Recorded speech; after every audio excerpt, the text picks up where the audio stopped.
Bom dia, alunos do nono ano, mais um vídeo do professor Lucas aqui do canal para ajudar vocês. Hoje é dia 30 de outubro, né?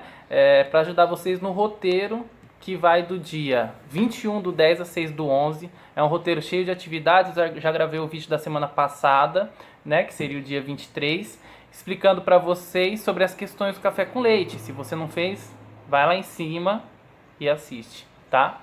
Bem, eu pedi também para vocês fazerem uma pesquisa. Então, na teoria, são 3 semanas, a sexta passada, essa sexta e a sexta que vem. Hoje, podia ser o dia só de fazer a pesquisa do Getúlio. Então, eu vou gravar esse vídeo só explicando mais ou menos o que eu quero no roteiro do Getúlio, para meio que encaminhar vocês. Quem foi o Getúlio? A gente sabe que o Getúlio foi um presidente do Brasil. De onde ele veio? Quem ele era? Qual classe social ele representava? Tá? Quais eram os interesses? O que ele fez durante o tempo de presidente? Quanto tempo ele foi presidente? Essas são algumas perguntas que eu quero que vocês respondam.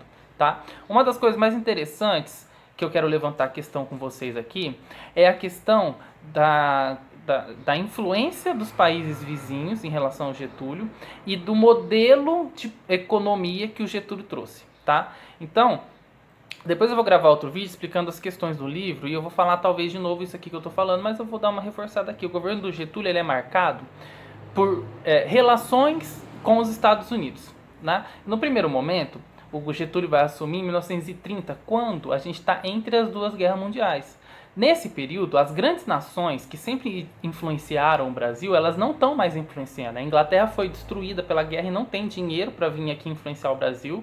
Os Estados Unidos ainda estava crescendo, tinha acabado de passar pela crise de 1929, perdido um monte de dinheiro, não tinha também condições de influenciar o Brasil. A gente teve um pequeno período de história no Brasil, onde o Brasil pôde crescer livremente, sem influência de ninguém. A gente está falando de 1930, quando Getúlio Vargas vai assumir o poder. Muita gente diz que foi a força através de um golpe, muita gente diz que é a revolução. Esse é um dos temas que o livro vai trabalhar bem com vocês, a questão de dois pontos de vista diferentes da história. Bem, sem influência externa, sem ninguém dizendo pra gente que tipo de governo a gente tinha que seguir, a gente pôde decidir como ser governado. Inclusive, que tipo de governo ia ter. Porque a gente estava seguindo o modelo, o Brasil estava seguindo no café com leite, né, nessa República Velha, a gente estava seguindo um modelo democrático muito semelhante ao americano. Então, vou dar um exemplo para vocês. A gente não sabia mais se ia ser democrática a nossa república. A gente tinha uma república onde só homens com uma certa quantidade de dinheiro, alfabetizados, tal, votavam. Negros não votavam, mulheres não votavam, militares não votavam. Muita gente era excluído da democracia da República Velha. Por isso que a gente diz que ela era uma república oligárquica, porque ela era de uma liga de pessoas, de um grupo pequeno. O Getúlio usa o discurso de transformar a nossa república em algo mais democrático para assumir o poder. A força tira os paulistas que estavam no poder. São Paulo faz uma revolução, que eu já expliquei para vocês no outro vídeo, né? Não conseguem tirar o Getúlio. O Getúlio vai propor um novo método de governo, né? Ele vai trazer interventores para os estados. Então, a gente divide o governo do Getúlio em 4 fases, mas as 3 são mais importantes, essas primeiras. De 30 a 32 é um governo provisório. Ele tomou o poder e está ali pensando o que decidir. São Paulo tenta se separar, ele consegue vencer São Paulo e escreve uma Constituição que sai em 1932, a Constituição dizendo que o novo presidente do Brasil era o Getúlio e ele vai assumir de 34 a 38, né? Esse período de 33, quando sai a Constituição, até 38, a gente chama de período constitucional, onde a Constituição que ele fez diz que ele é o presidente e ele governa. Quando chega em 38, o Getúlio diz que existe um plano secreto, diz em 38. Pensem que em 38 a guerra está estourando, né? A guerra começa em 34, ali, 33, quando o Hitler... A guerra começa em 39, mas em 33 o Hitler e o Mussolini já estão na Europa dizendo que comunista é do mal, matando, perseguindo judeu, tal, não sei o quê. E aí o que acontece? Aqui o Getúlio vai tomar uma postura parecida. Ele era um ditador popular que o povo gostava no poder.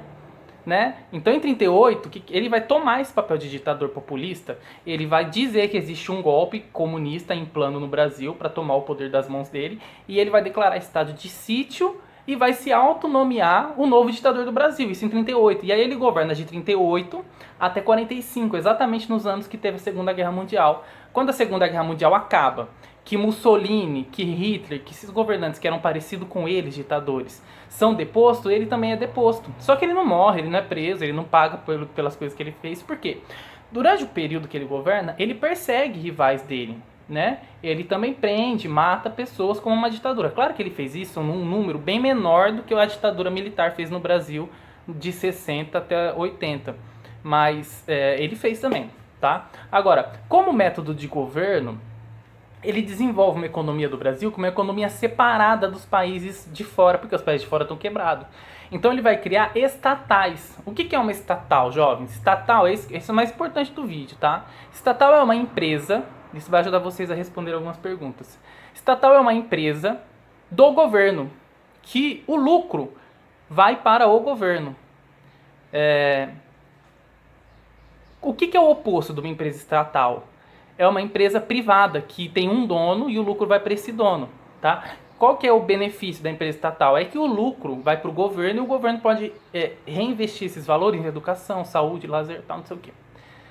Bem, enfim, ele vai criar várias empresas, a Petrobras, a Eletrobras, a Eletropaulo, e usina, ele vai criar não sei o quê, não sei o quê. O Brasil cresce com o investimento do governo, porque as empresas grandes do exterior não têm dinheiro para investir no Brasil. Então, é necessário que em momentos de crise, né, o governo aplique o dinheiro que ele tem para manter a economia equilibrada ou para desenvolver a economia, porque de fora não vai vir nada por causa da crise, da guerra, dos problemas, tá? Isso aconteceu no passado, isso acontece até hoje.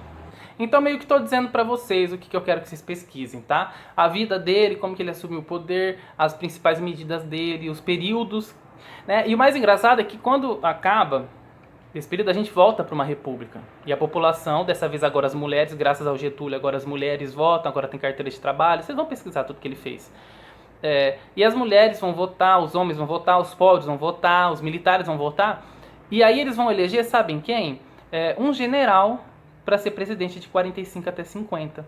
E quando tem eleição de novo, em 50, para eleger o nosso próximo presidente, o Getúlio se candidata e ganha de novo pela quarta vez. Ele governa de 50 a 54, em 54 ele se suicida, tá? Por quê? Porque em 54 a guerra acabou e os Estados Unidos estavam de volta pressionando o governo americano, né? E mais para frente eu explico para vocês. Mas as empresas americanas não gostavam das estatais, porque isso inibia as empresas americanas de poder entrar no Brasil e fazer o serviço que a estatal estava fazendo, porque a estatal faz o serviço melhor e mais barato e de graça, né? Enquanto as empresas americanas não, então elas não entravam. Então houve uma pressão, os americanos pressionaram para que ele não ganhasse, para que ele não assumisse, para que ele não governasse, até que no fim ele se mata, muito por medo das perseguições, os jornais falavam muito mal dele, enfim. Essa é mais ou menos da trajetória do governo do Getúlio, tá bom? Explicadinha bem resumidinha, façam as pesquisas, vejam as datas, vejam os dados, tá? E aí o próximo vídeo que eu vou postar vai ser sobre as questões do fim do capítulo, tá bom? Beijo, tchau!